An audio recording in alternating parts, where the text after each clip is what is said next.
Hər birinizi salamlayıram. Bugün çox sevdiyimiz bir mövzuda danışırıq. Karpman üçbucağından, rollarımızdan və ümumiyyətlə insanların yanında hiss etdiyimiz o dəyərsizlik duyğusundan necə çıxa bilərik? Bu barədə danışacağıq. Və mən istəyirəm önəmli bir nüansı sizlərin diqqətinizə çatdırım. Çünki həqiqətən də rollarımız inanılmaz çox enerjimizi alır. İnanılmaz çox enerjimizi alır. Bizim hansı rollarımız var? Ümumiyyətlə biz çalışırıq, xüsusilə də xanımlar. Gün ərzində resursumuzun çox hissəsini bizə aid olmayan rollara ayaqda tutmağa çalışırıq.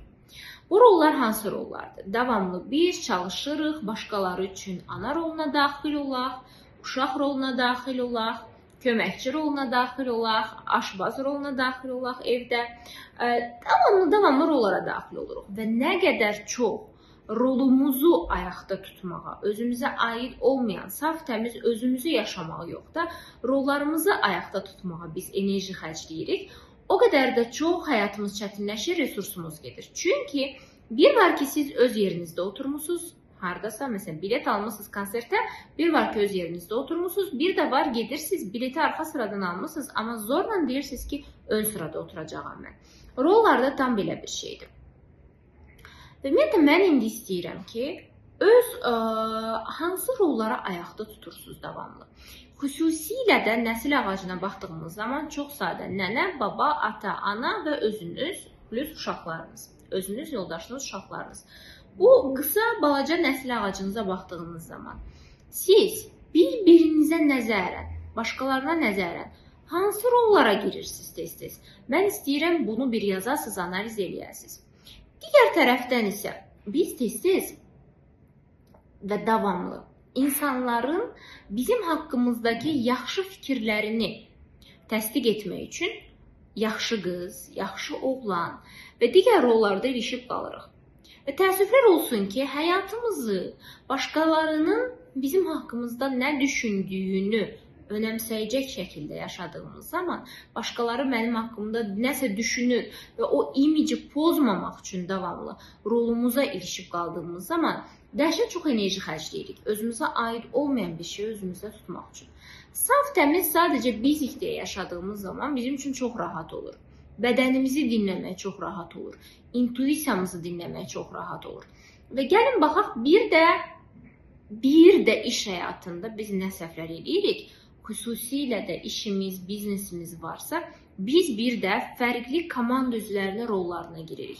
Məsələn, çox zaman iş sahibləri götürür, iş sahibisən, düzdür, sahibkarsan. Sahibkar heç zaman dizayner, menecer, nə bilim, IT mütəxəssisi, Canva mütəxəssisi, mesajlara cavab verən, asistan və s. rollarına daxil olmamalıdır.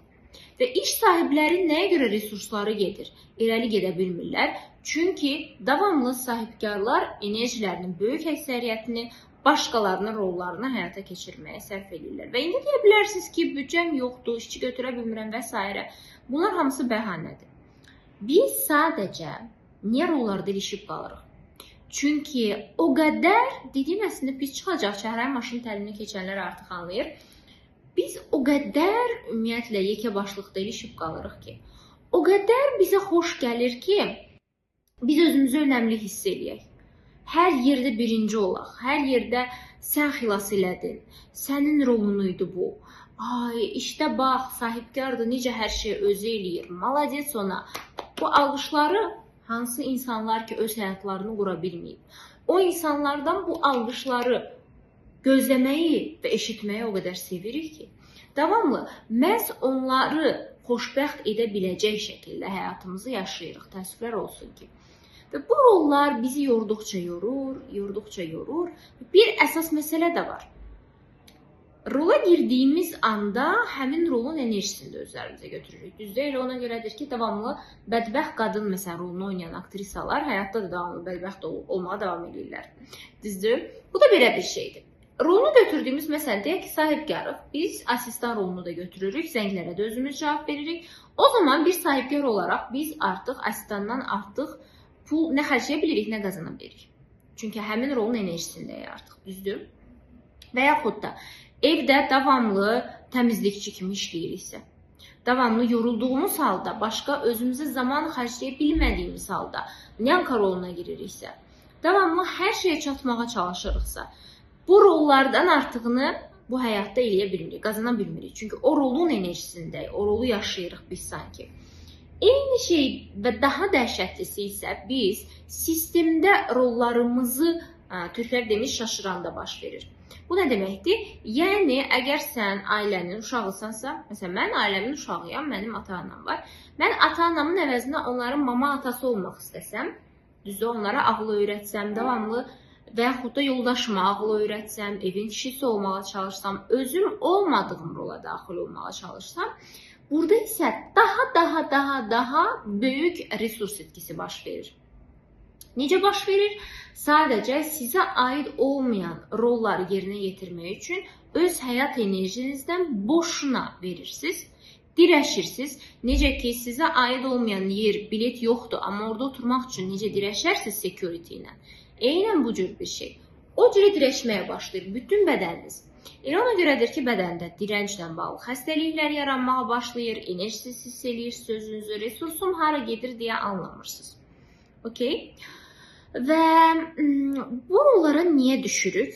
Birincisi, səbəb ondan ibarətdir ki, biz sevirik o alqışları, özümüzü super hiss eləməyi, kimləri ki, belə deyərlər, öz səviyyəmdə və özümdən aşağı səviyyədə hiss edirəm. Çünki, gəlin bunu bir qəbul eləyək, nə qədər səmimi şəkildə özümüzü diaqnoz eləsək o qədər yaxşıdır. Çünki biz o qədər qorxuruq ki, daha yüksək həyat səviyyəsindəki insanlardan, onlara xidmət etməkdən və digər insanlardan. Bizə maraqlı olan tək şey odur ki, kim ki bacarmayıb onların yanında özümüzü yaxşı göstərək. Okay? Və yaxud da kim ki bizi pisləyə bilər, özümüzü onların yanında yaxşı göstərək. Niyə? Çünki özümüzə yazığımız gəlir. Niyə? Çünki başqalarına da özümüzə yazığımız gəlir, özümüzü aşağı hiss edirik deyə. Bizə lazımdır ki, başqalarını aşağı hiss elətdirərək özümüzü yaxşı hiss eləyək. Məsələn, iki gəlinsiniz ailədə və istəyirsiniz ki, siz çoxlu banka bağlayasınız, o bağlamasın, ona özünü aşağı hiss elətdirəsiniz və bu sayədə önəmli hiss edəsiniz. Bunlar hamısı dirəncdən və protestdən gəlir. Bu əsl insanlıq deyil, əsl yaradanı hiss etmək deyil. Çünki əsl yaradan gücünü hiss eləyən insan dirəşmir, özünü önəmli hiss etməsinə heç ehtiyacı yoxdur. Tək vəzifəsi qəbullanmaq və davamlı dünyaya işıq saçmaqdır. Öz enerjisi ilə. Və əgər biz özümüzə icazə vermiriksə buna, dirəşiriksə həyatla davamlı rollarımızda ilişib qalırıqsa, biz bunu yaşaya bilirik. Gəlin baxaq görək Karpman üçbucağı nədir? Artıq çəhrayı maşın təlimini və digər özünün inkişaf təlimlərini keçmişsinizsə, siz görə bilirsiniz ki, Karpman üçbucağında və bilə bilirsiniz, artıq bilirsiniz ki, necə xilaskar, qurban və aqressor rolları var. Bu çox rahat bir şeydir. Bu üçbucağa düşdünüzsə, sizin çıxmağınız çox çətin olur buradan. Çünki aqressor özünə davamlı qurban axtarır, qurban özünə davamlı xilaskar axtarır, xilaskar özünə davamlı qurban axtarır və qurban özünə davamlı aqressor axtarır, davamlı bir-birlərini axtarırlar və çəkim gücü baş verir. Bəzən deyirsiniz, çox ehtiraslı bir eşq yaşayıram. Burada bir də baxmaq lazımdır ki, bu yaşadığınız ehtiraslı duyğular Karpman üçbucağının ehtirasıdır, yoxsa həqiqi ehtirasıdır, bu məsələ də var. Elə ona görədir ki, bu ehtirasların sonu gəlib çıxır birinci həyat səviyyəsinin problemlərinə. Uşaq olmur, ya cinsəllik yaxşı olmur, bir-birinizdən problemlər yaşayırsınız və s. Niyə? Çünki ən güclü ehtiras ümumiyyətlə Karpman üçbucağının daxilindəki o ehtirasdır. Xilas eləməyə çalışıram, aqressiya göstərirlər mənə, qurbanam, gəlsinlər, məni xilas eləsinlər və s. Və ümumiyyətlə, bu Karpman üçbucağından çıxmaq istəyirsinizsə, artıq ehtirasla axtarmayacaqsınız heç kəsi. Karpman üçbucağına biz niyə düşürük? Çünki valideynlərimizdən hansısa biri bu rollarda olub. İndi istəyirəm kağız qələm götürüb yazasınız. Valideynlərinizin hər biri hansı rolda olub? Hansı rolda görmüşsünüz onları? Daha çox qurban, xilaskar, yoxsa aqressor rolunda? Ya da dəyişibmi bu rollar? İndi istəyirəm sadəcə bir saniyə fokusunuzu toplayasınız. Əllərinizdə sanki bu rollarınızı tutmuşsunuz. Valideynləriniz də qarşınızdadır. və səsli şəkildə deyəsiniz, mən artıq sizin sevginizi qazanmaq və sizə sədaqətimi göstərmək üçün mənim artıq bu rollarda ilişib qalmağıma ehtiyac yoxdur. Və bu rolları sizə qaytarıram. Artıq insanların sevgisini qazanmaq üçün rolda olmağıma gərək yoxdur. Və artıq sizin sevginizi qazanmaq üçün rolda olmağıma gərək yoxdur. Artıq bütün rollarımı qaytarıram. Və bunu dedikdən sonra üstünüzü əlinizlə çırpın, hiss edin, sanki üstünüzdən bir yük atırsınız, bu şəkildə bütün bədəninizə, bu cürə sanki çırpırsınız paltarınızı. Və bu prosesdən sonra sadəcə düşünəsiniz. Necə valideynlərinizə sadiq qalmaq üçün, necə onların həyat tərzinin davamçısı olmaq üçün, onların emosiyalarının davamçısı olmaq üçün, necə davamlı xoşlayırsınız kartla üçbucağında ilişib qalmaqdan. Xüsusilə də əgər üçbucağa bir də evdə düşmüsünüzsə, valideynlərinizin arasında qalaraq, bu sonradan çətinləşdirir prosesi. Çünki girdiyimiz hər bir münasibətdə, hətta biznesimizdə belə müştərilərimizi xilas etməyə çalışırıq. İndi istəyirəm bir saniyəlik düşünəsiniz. Nə dərəcədə sevgidəndir kimisə xilas eləmək, kiməsə aqressiya göstərmək və yaxud da qurban yoluna düşmək. Nə dərəcədə sevgidəndir? Çünki sevgi üçüncü həyat səviyyəsidir, düzdür. Bu sevgidən deyil. Nəyə görə sevgidən deyil? Çünki kartla üçbucağında olan rollar özümü daha önəmli hiss etmək, başqalarını isə önəmsizləşdirmək üçündür. Yəni burada insanlara nəsə vermək yox, öz egoist istəklərimizə fokuslanırıq və bu şəkildə daha böyük şəkili görə bilmirik. İndi sizi alsam, kartman üçbucağından çıxartsam, çölə qoysam. Oradan çöldə artıq biz resursumuzu kimisə xilas etməyə, aqressiya göstərməyə və yaxud da qurban onu düşməyə xərcləmirik deyə, o üçbucağın çölündə artıq fürsətləri istifadə etməyə başlayırıq. Çünki artıq özümüzə icazə veririk ki, mən qurban deyiləm, məni xilas etmək lazım deyil. Mən xilaskar deyiləm, başqaları yazıq heç deyil. Hər birimizi yaradan yaradı.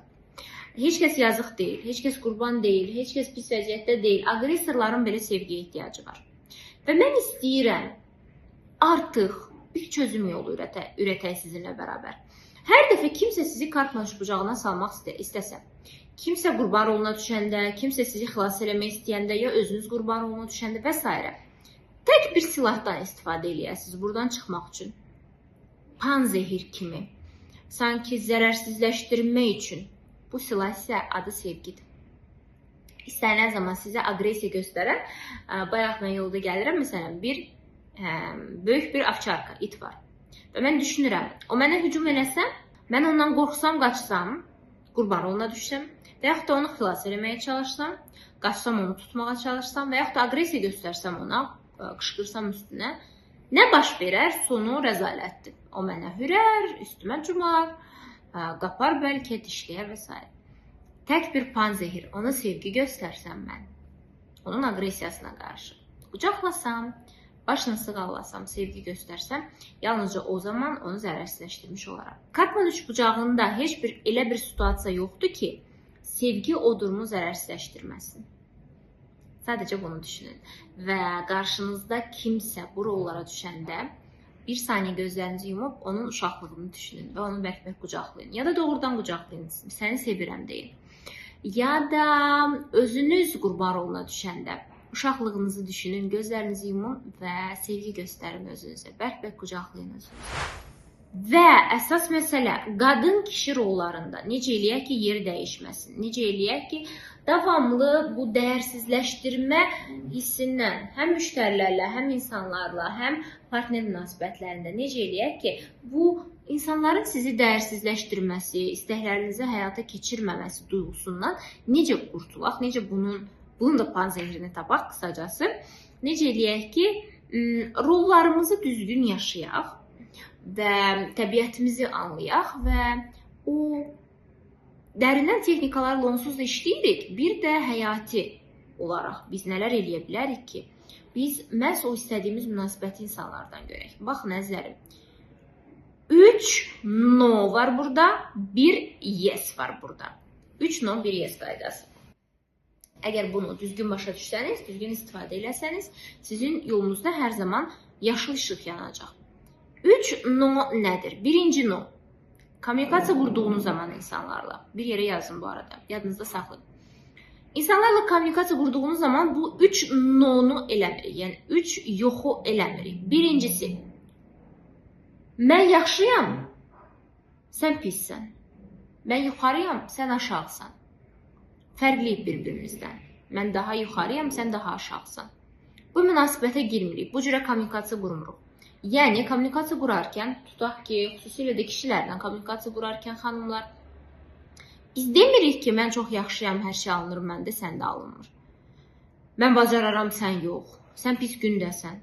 Ya da müştərilərimizlə münasibətə girəndə, məndə alınır, səndə alınmır və s. kimi. Münasibətə girmirik. Bu kommunikasiyanın pozulmasıdır. Bu sevgidən deyil. İkinci no nədir? Mən aşağıyam, sən yuxarısan kommunikasiya tərzi. Bu nədir? Yəni, mən aşağıyam, qurbanam. Mən pis gündəyəm, gəl məni xilas elə. Məsələn, kommunikasiya qurarkən, xüsusilə də əks cinslə deyirsiniz ki, təkcə sənə ehtiyacım var. Özüm pis hiss eləyirəm. Gəl mənə kömək elə. Mənə heç kim gül almır. Sən mənə paltar almadın, onu eləmədin, bunu eləmədin, özümü pis hiss eləyirəm. Sən niyə məni xilas eləmirsən? Başqasını daha yüksək pozisiyaya qoyub, özünüzü daha aşağı pozisiyaya qoymaq. Bunu eləmirik. İkinci no. Üçüncü no nədir? Üçüncü no isə mən də aşağıyam, sən də aşağısan. Bu kommunikasiya tərzində də istədiyiniz heç nə əldə edə bilmirsiniz və qarşılıqlı bir-birinizi incitməyə başlayırsınız artıq. Çox zaman bəylər bir-birləri ilə dostluq münasibətləri qurduqları zaman öz aralarında bir-birlərinə kasıb deyirlər. Ay kasıb, ay nə gündəsən, ay düşük və s. deyə gülməli sözlərdən istifadə edirlər bir-birlərinə qarşı. Yəni ikimiz də aşağıyıq, ikimiz də pis vəziyyətdəyik. O bir-birinə düşük deyir, bir-birinə kasıb deyir, bir-birinə aşağı deyir, bir-birinə nə bilim çirkin deyir, eybəcər deyir və s. Və bu şəkildə kommunikasiyada da aşağı emosiyalar yaydığınız üçün istədiyinizi əldə edə bilmirsiniz. Bu sıfırdır. 3 nodan 3'ü də şaquli münasibətdir. Bunu da bir yerə yazın. Şaquli münasibətə biz yox deyirik. Şaquli münasibət tərzində siz neynəsəniz də yer dəyişikliyə uğrayacaqsınız qadın-kişi münasibətlərində. Həmçinin də başlayacaq hər kəs sizi dəyərsizləşdirməyə. İstədiyinizi əldə edə bilməyəcəksiniz. Şaquli münasibət nədir? Biri yuxarı, biri aşağı. Şaquli. Ya da dəyişməklə. Bir dəfə mən yuxarı, bir dəfə sən aşağı dəyişir. Buna girmirik. Etməli olduğumuz tək yes var. Nə? Üfüqi münasibət. Üfüqi münasibət nədir? Mən də yaxşıyam, sən də yaxşısan. Birlikdə nə daha yaxşı eləyə bilərik bu şəkildə. Yəni, kommunikasiyaya girdiyiniz zaman, hətta qarşı tərəf istədiklərinizi eləmirsə belə, ona deyirsiniz ki, məsələn, istəyirsiniz ki, yoldaşınız sizə gül alsın, amma heç vaxt gül almır sizə. Simicdir tutaq ki. Siz ona desəniz ki, sən simicsən, mənə oxşamırsan, alınmır. Yenə şaquli münasibətə girirsiniz. Desəniz ki, bahadır, sənin pulun yoxdur. Burada girirsiniz üçüncü varianta. İkimiz də pis gündəyik. Amma desəniz ki, məsələn, özünüzə gül alsanız, evə gəlsəniz və desəniz ki, mən bugün özümə gül almışam, özümü çox yaxşı hiss eləyirəm, amma sən alanda daha yaxşı hiss eləyirəm. Baxın, bu artıq başqa bir şeydir. O sizə heç vaxt gül almayıbsa belə, siz desəniz ki, amma sən alanda başqa cürə hiss eləyirəm. Amma sənin almağa mənə başqa emosiyalar yaşadı. Bu artıq olur üfüqi münasibət tərzi, düzdür? Elə ona görədir ki, mən həmişə mənim olduğum mühitlərdə, xüsusilə də qızlara, qız yox, xanım, həmişə arvad, qız və s. yox, xanım, kişilərə isə heç zaman icazə vermirəm, xoşuma gəlmir. Mənim olduğum ortamda kimsə kişilərə oğlan deyəndə, məsələn. Balaca uşaq kimi, şaquli münasibət qurulmuş kimi, bu şəkildə yox. Bəy ya da kişi. Bunu daha çox sevirəm. İndi istəyirəm bütün danışıq tərzinizi, kommunikasiya, ən çox kimlərlə kommunikasiyaya girirsiniz? Rəfiqələriniz, partneriniz, ana-atanız. İndi istəyirəm analiz eləyəsiniz. Şaquli münasibətə girirsiniz, yoxsa üfüqi münasibətə girirsiniz? Necə eləyirsiniz? Və münasibətlərinizi üfüqi münasibətlərə daşımaq üçün artıq hansı səhvləri etməməlisiniz? İstədiyiniz nələrdirsə, onları yazıb da necə eləyə bilərsiniz ki, üfüqi münasibətdən onları həyata keçirəsiniz? Məsələn, əgər kimdənsə iş istəyirsinizsə, tutaq ki, kimsə sizə iş verə bilər, iş istəyirsiniz. Əgər ona desəz ki, sən idarə eləyə bilmirsən işi, gəl mən sənə kömək eləyim. Bu nə oldu? Şaquli münasibət. Pozulacaq münasibət. İkincisi, əgər desəz ki, mənim indi əlim aşağıdır, pulum yoxdur, işə ehtiyacım var, gəl mənə iş ver. Yenə pozulacaq, alınmayacaq. Yuxarı həyat səviyyəsindəki insan buna reaksiya verir. Pozulacaq. Reaksiya verən insanda belə alınmayacaq. Sizi dəyərsizləşdirəcək. Çünki şaquli münasibətdir. Üçüncüsü, əgər siz ona desəniz ki, yenə no, düzdür, yenə şaquli münasibət. Yenə desəniz ki, sən çox pis gündəsən, mən də pis gündəyəm, gəl birləşək nəsə eləyək. Belə partnerliklər qurulur bəylər arasında, həmişə də bankrotla nəticələnir sonu. Nerede oynayanda, çayxanada. Sən pis gündəsən, mən də pis gündəyəm, ay kasıb, gəl iş quraq. Nə qədər gülməli səslənsə də, bu həqiqətən də baş verən bir şeydir. Yəni, çox görmüşəm və bunun axırı bankrotdur. Bunun axırı yaxşı yerə getmir. Bəs necə eləyə bilərsiniz? Deyə bilərsiniz ki, sən güclüsən, məsələn, iş sahibi, sahibkardır. Sən güclüsən, səndə çox yaxşı alınır. Amma mənimlə daha yaxşı alınır. Mən sənə bunları suna bilərəm. Mənim güclü tərəflərim bunlardır. Mən sənə bunları verə bilərəm. Düzdür?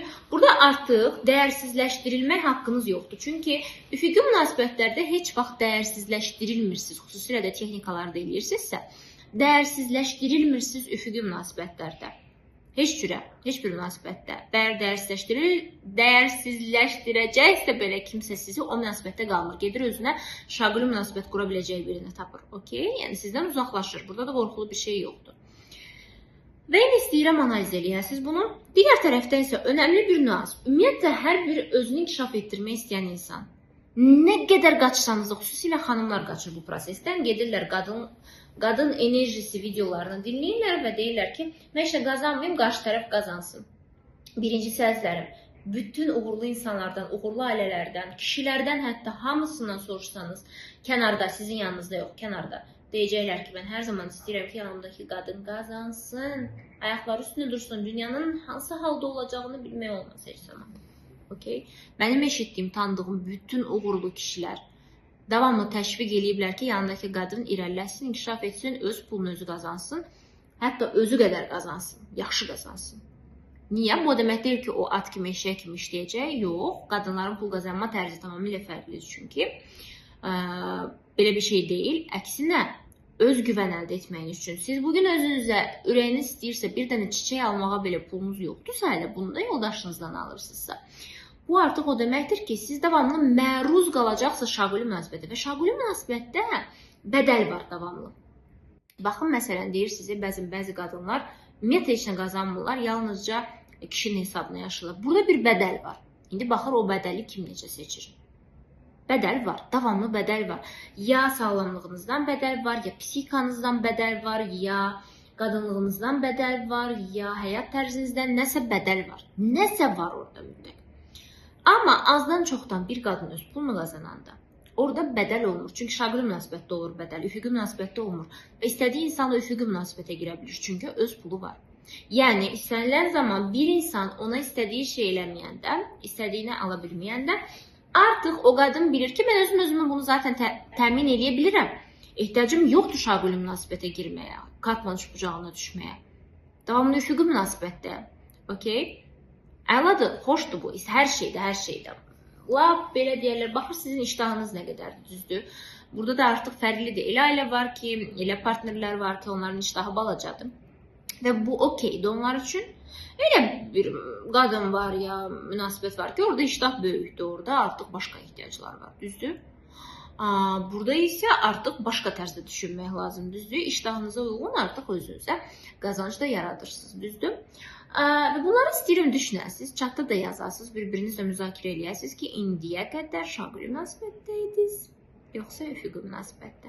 Uzun zamandır xanımlarla birlikdə öz üzərimizdə işləmək üçün hazırladığımız Lady proqramına qeydiyyat artıq yekunlaşmaq üzrədir.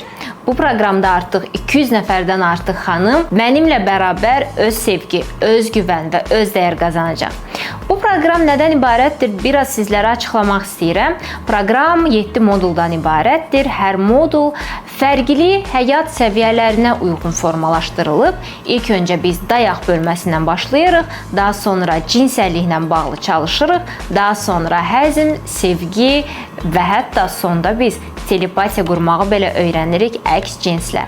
Bu proqram təkcə əks cinslə münasibətimizi yaxşılaşdırmaq üçün deyil, həm də bir qadın olaraq sadəcə özümüz özlüyümüzdə ehtiras yaratmaq, özümüzü hər zaman həzz dolu, məmnunluq dolu hiss eləməyimiz üçündür. Proqramda həm dərin psixoloji texnikalar, həm video modullar, həmçinin də bədən praktikaları var.